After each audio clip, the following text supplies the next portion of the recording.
আপনাদের স্বাগত জানাই। আমি আমার রাজনৈতিক, অর্থনৈতিক, আন্তর্জাতিক সম্পর্কের বা কূটনৈতিক বিশ্লেষণ শুনবার জন্য।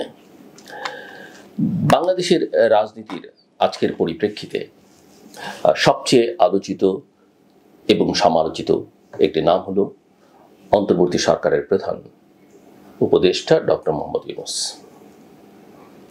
যিনি দায়িত্ব গ্রহণের সময় ৩-০ তত্ত্ব বা জিরো পভার্টি, জিরো আনএমপ্লয়মেন্ট ও জিরো নেট কার্বন এমিশনের মতো আদর্শিক স্বপ্ন দেখিয়েছিলেন। তার নেতৃত্বাধীন অন্তর্বর্তী সরকার, এটি অবশ্য বিভিন্ন সময় তিনি আন্তর্জাতিকভাবে বলেছেন, কিন্তু বাংলাদেশেও বলেছেন এবং সম্প্রতি লন্ডনেও তিনি ওই একই কথা বলেছেন। তার নেতৃত্বাধীন অন্তর্বর্তী সরকার 10 মাসে যেন ব্যর্থতার 3টি শূন্যই বাস্তবতায় রূপ দিয়েছে: শূন্য সংস্কার, শূন্য বিচার এবং শূন্য নিরপেক্ষতা। এই সরকারের সবচেয়ে বড় অর্জন যেন দাঁড়িয়েছে নিজেদের নিরঙ্কুশ ব্যর্থতাকে প্রতিষ্ঠা করা। এই ব্যর্থতার গল্প শুরু হয়েছিল আশাবাদের মোড়কে। মানুষ ভেবেছিল দীর্ঘ সময়ের শেখ হাসিনার সরকারের দমন পীড়নের অবসান ঘটিয়ে দেশে গণতন্ত্র, ন্যায় বিচার এবং গ্রহণযোগ্য নির্বাচনের একটা নতুন সূচনা হবে।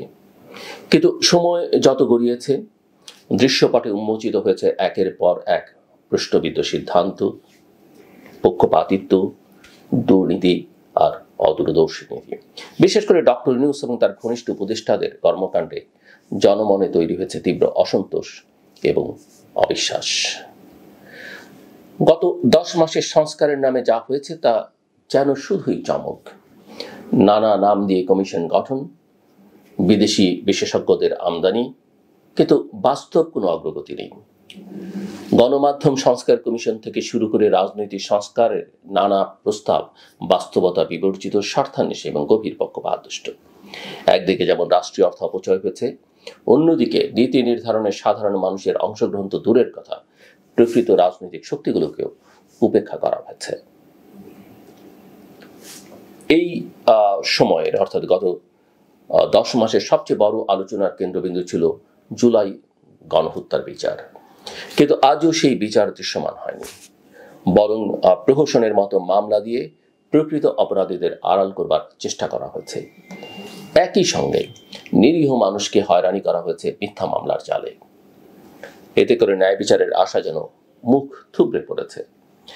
রাজনৈতিক পক্ষপাতিত্বের যে অভিযোগ এই সরকারকে ঘিরে ক্রমেই উচ্চকণ্ঠ হচ্ছে, সেটির পেছনে এমন প্রহসনমূলক বিচারিক ব্যবস্থাই দায়ী, এবং এর পেছনে, এই ব্যবস্থার পেছনে সরকার তো অবশ্যই দায়ী।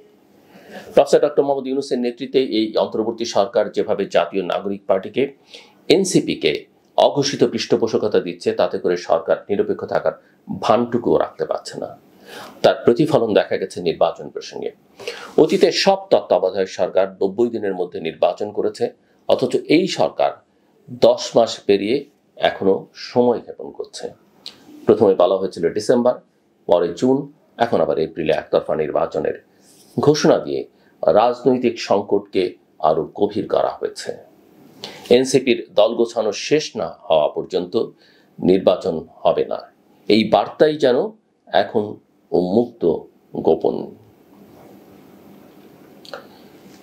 এই সময়টাতে দেশের অর্থনীতিও আমরা দেখেছি বা ছিল তীব্র ধাক্কার মধ্যে। একদিকে ডক্টর ইউনূস নিজে বারবার বিদেশ সফরে ব্যস্ত থেকেছেন। 10 মাসে 11 বার বিদেশ সফর, এক অনন্য রেকর্ড, এবং একটি ছাড়া বাকিগুলো রাষ্ট্রীয় সফর নয়। অন্যদিকে দেশের ভিসা নীতি হয়ে উঠেছে প্রতিকূল। সৌদি আরব, আরব আমিরাত, থাইল্যান্ড, এমনকি ভিয়েতনামও ভিসা বন্ধ রেখেছে। ইউরোপের দরজাও কার্যত বন্ধ, অথচ এই সময়ে তার নিজস্ব প্রতিষ্ঠানের জন্য মওকুফ হয়েছে শত শত কোটি টাকার কর, পাওয়া গেছে বিশ্ববিদ্যালয়, রিক্রুটিং এজেন্সির লাইসেন্স, সরকারি শেয়ারে পরিবর্তন। একজন অন্তর্বর্তী সরকার প্রধান ব্যক্তিগতভাবে যেভাবে লাভবান হয়েছেন, তা স্বাধীন বাংলাদেশের ইতিহাসে বিরল বললেও অত্যুক্তি হবে না। এত অল্প সময়ের মধ্যে কোনো চক্ষু লজ্জাও নেই সরকারের। অর্থনৈতিক দিক থেকে দেখলে একদিকে রেমিটেন্স এবং রপ্তানি আয় প্রবৃদ্ধি হয়েছে ঠিকই, প্রায় $9 বিলিয়ন বেশি এসছে গত অর্থ বছরের তুলনায়, তবুও রিজার্ভ বাড়েনি, বরং কমেছে। কারণ হিসেবে দেখা যাচ্ছে বিদেশি বিনিয়োগ, অনুদান এবং ঋণ প্রবাহ ভয়াবহভাবে কমেছে। একদিকে $3.61 বিলিয়ন ঘাটতি এই তিন খাতে, অন্যদিকে বাড়তি আমদানি ও সেবা খাতে ব্যয়, এর সঙ্গে যুক্ত হচ্ছে পূর্বের বকেয়া ঋণ পরিশোধের দায়। ফলে ডলারের সংকট দূর হলেও রিজার্ভে ইতিবাচক পরিবর্তন নেই। রিজার্ভের পাশাপাশি বিনিয়োগ খাতেও চলছে চরম স্থবিরতা। বিডার বর্তমান চেয়ারম্যানের উদ্যোগ সত্ত্বেও বিদেশি বিনিয়োগ বাড়েনি। আমরা সামিট দেখেছি, ইনভেস্টমেন্ট সামিট দেখেছি। রাজনৈতিক অনিশ্চয়তা, আইন শৃঙ্খলা পরিস্থিতি এবং উচ্চ সুদহার, এই তিন বড় প্রতিবন্ধকতা দেশি বিদেশি উভয় বিনিয়োগকারীকেই দূরে সরিয়ে দিয়েছে। বর্তমানে বেসরকারি খাতে ঋণের প্রবৃদ্ধি নেমে এসছে বিপজ্জনক হারে। 7.50% প্রবৃদ্ধি গত কয়েক বছরের মধ্যে অন্যতম সর্বনিম্ন। মূলধনী যন্ত্রপাতির আমদানি কমেছে 27%, অর্থাৎ নতুন কারখানা তৈরি তো হচ্ছেই না, পুরনো অনেক প্রতিষ্ঠান বন্ধ হয়ে যাচ্ছে। কাজ হারাচ্ছে মানুষ, বাড়ছে বেকারত্ব। সামগ্রিকভাবে দ্রব্যমূল্যের ঊর্ধ্বগতি, মার্কিন ডলারের মূল্যবৃদ্ধি, গ্যাস ও বিদ্যুৎ সংকট, ব্যাংক খাতের দুর্দশা এবং রাজনৈতিক অনিশ্চয়তার চাপে দেশের অর্থনীতি আজ প্রায় অচল অবস্থায়।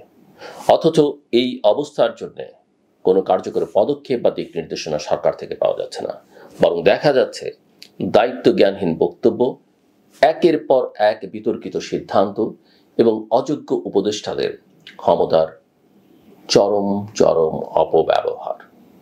এর মধ্যে নির্বাচনের তারিখ নিয়ে যে বিতর্ক, সেই বিতর্কে সরকার এবং বিএনপির যে ভিন্ন ভিন্ন অবস্থান, সেখানে আমরা আশা করি যে জনগণের আকাঙ্ক্ষা এবং রাজনৈতিক শক্তির ভারসাম্য বিবেচনা নিয়ে দ্রুত একটি গ্রহণযোগ্য নির্বাচনের ঘোষণা যদি সরকার প্রধান দেন, তাহলে হয়তো দেশে স্বস্তির পথ খুঁজে পাওয়া যাবে। নইলে আজকের এই শূন্যের রাজনীতি আগামীতে ডেকে আনবে এক অন্ধকার ভবিষ্যৎ, যেখানে ফ্যাসিবাদের পুনর্বাসন কিংবা আরো ভয়াবহ অনিশ্চয়তা অপেক্ষা করছে আমাদের জন্য। বাংলাদেশের সামনে এখন আমার মতে দুটো পথ। একদিকে একটা গ্রহণযোগ্য নির্বাচন, গণতান্ত্রিক প্রতিষ্ঠান পুনর্গঠন এবং দীর্ঘমেয়াদী স্থিতিশীলতা নিশ্চিত করবার সুযোগ। অন্যদিকে পক্ষপাতদুষ্ট শাসন ব্যবস্থার চাপে আরেকটি সামাজিক ও অর্থনৈতিক বিপর্যয়ের দিকে যাত্রা। এখন সিদ্ধান্ত নিতে হবে আমরা কোন পথে হাঁটবো। এক শূন্যের জায়গা থেকে আরেক শূন্যে যাব, নাকি সেই শূন্যতা ভেঙে একটা নতুন সূচনা করব। এটাই আগামী দিনের সবচেয়ে বড় রাজনৈতিক প্রশ্ন, এবং এই প্রশ্নের মীমাংসা বা সুরাহা যত দ্রুত হবে ততই মঙ্গল। শেষ করবার আগে বলি, এটাও ফোন সংক্রান্ত একটা এটিকেট। সেটা হচ্ছে, আমি এর আগে বলেছি যে খাবার টেবিলে কথা বলা যতটা সম্ভব ভালো, কিন্তু খেতে খেতে ফোনে কথা বলা সেটা পরিহার করা খুব জরুরি। এবং কেউ মুখে খাবার আছে তিনি যেন কথা না বলেন, সেটা আমি আগে বলেছি। মুখে খাবার রেখে কথা না বলা, আর খেতে খেতে খাবার সময় অন্যের সঙ্গে টেলিফোনে কথা না বলা। আরেকটা প্রবণতা আমি অনেকের মধ্যে দেখি, হয়তো একজনের সঙ্গে অপর প্রান্তে ফোনে কথা বলছেন, বলতে বলতে তার কাছে থেকে আরেকজনকে ফোনে ধরিয়ে দিচ্ছেন ওই ব্যক্তির সঙ্গে। অপর প্রান্তে যিনি আছেন তিনিও জানেন না হয়তো ওই ব্যক্তির সঙ্গে তার কথা হবে, আর এই প্রান্তে যিনি আছেন তিনিও জানেন না, কিন্তু বলেন আচ্ছা ওনার সঙ্গে কথা বলেন। এটাও খুব ভালো জিনিস নয়, কারণ যে দুজনকে আপনি ফোনে ধরিয়ে দিচ্ছেন তারা আসলে কথা বলতে কতটা স্বাচ্ছন্দ্য বোধ করছেন বা ওই মুহূর্তে চাইছেন কিনা সেটা বিবেচনায় রাখা দরকার।